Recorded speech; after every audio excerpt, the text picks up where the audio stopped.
Welcome back to Free Media. I'm Robby Soave. I'm Emily Jashinsky. Now, mainstream media is going hard on misinformation, past and future, after Donald Trump's decisive election win on Tuesday night. Here's Morning Joe blaming alternative media and misinformation for the Democrats' defeat. A lot of very legitimate discussion here about how Democrats lost this. Yep. But I just got a text from a member of Congress saying, you know, something else we need to look at is how people are turning to social media, podcasts, and other non-traditional sources for their news, and also news stations that aren't news.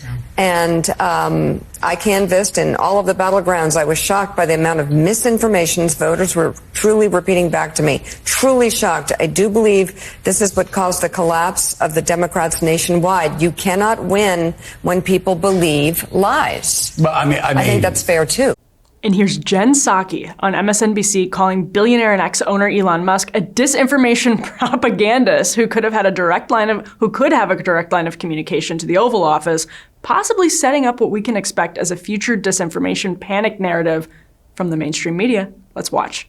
I think this is a big, huge part of the story that it's hard to even digest fully at this moment. But you have Elon Musk, who owns Twitter, X, whatever we're calling it these days, X, who is a disinformation propagandist and now could potentially have a direct line to the Oval Office. So hearing them say these things does not surprise me at all, and I expect in the coming days that misinformation, disinformation will emerge as the chief culprit from the Democratic media standpoint for why Kamala Harris lost. There's already so much panicking about this subject from national security experts, media people, Democratic politicians. They can no longer control your sources of information, and that disconcerts them, and they know it's stopped them from having a stranglehold over what the narrative is.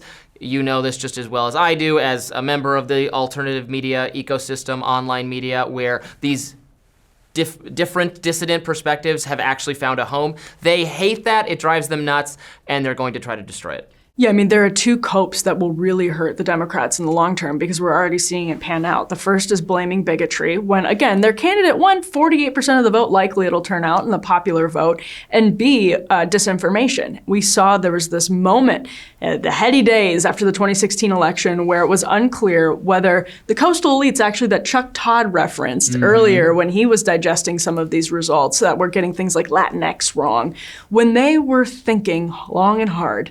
And when I say long, I mean for about 48 hours. Yep. And when I say hard, I mean not that hard, about what they got wrong. And it seemed like it was possible. There was a glimmer of hope that some of them would improve, genuinely. What we saw this October when Gallup's media trust ratings came out was another tie for that record low that it dipped back to last year after dipping back to it in 2017. The media is getting worse. It is getting less trustworthy. And so right now they are at another fork in the road. They can choose to keep going in the same direction. And if they do, it will be by clinging to the disinformation cope and the bigotry cope, or they can choose to actually create a better path for themselves to defeating what they'd see as Trumpism and the MAGA movement, and that would be rediscovering how to appeal to the voters that they're losing, working class voters, non-college educated voters, Hispanic voters, in some cases black voters. I mean, come on, it's not going to be disinformation that's going to get you those voters back.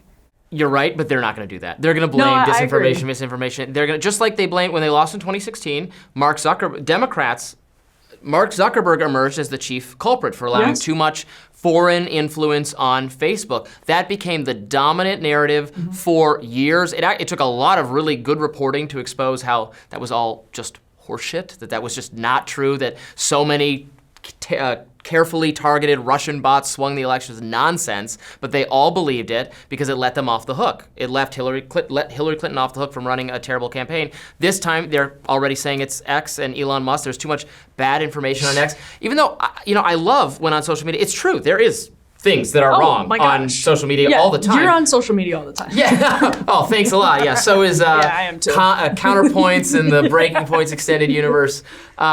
But when we get things wrong, or when there's some AI-generated picture that Elon tweets, wow, oh my God, I can't believe cats are being devoured in the streets. What there's usually is a community note under it with someone explaining why it's wrong. This is like a real-time community-generated fact-checking mechanism that seems to work pretty well. And you have that on social media. I think it's incredible, and it's mostly just they're mad because they don't control it. They're going to seek to control it. Yep. They're not in power, thankfully, but if Democrats were in power, if they could hoodwink more Republicans to go along with this, they would want crippling, crushing regulation to make it impossible for social media to function. Oh yeah, and that's, I mean, it's a very, Republicans winning the Senate, and we'll see what happens in the House, but that could be what stops this, because it's going to, I agree with you. I mean, I think the calls for regulation are going to mount higher and higher. And Elizabeth Warren is going to write letters to every major communications company saying, why did you platform X, Y, and Z? And then just what they're telling you is they think you're stupid, right? Disinformation has absolutely always existed. I don't disagree at all that it's fueled on social media, but what they're saying is you're too dumb to decide for yourself. And that it's just social media, even though it's existed on radio and TV. I mean, the bar stools, literal physical bar stools for years. Some of the most misinformed American, which is not even a pejorative. Most people are not well informed about politics in the same way that I'm not well informed about how to perform brain surgery, because it's not my job. Yeah. They don't. It's not their job to know a lot about politics. It's fine for us all to be ignorant on a variety of subjects, but they're just listening to radio or TV all day, and no one is threatening to do punishing regulations on those platforms. It's the new thing they're so freaked out about. 100%. The thing where we alternative media people thrive. And they're allowed to propagate their own disinformation as much as they please. Yes. And make their money off of it. Yeah, of course, while smearing others. Yep. Well, that is going to be something we're going to be paying a lot of attention to in the coming days, I can tell you that. Thanks so much for watching Free Media. Please like, share, and subscribe, and we'll see you next week.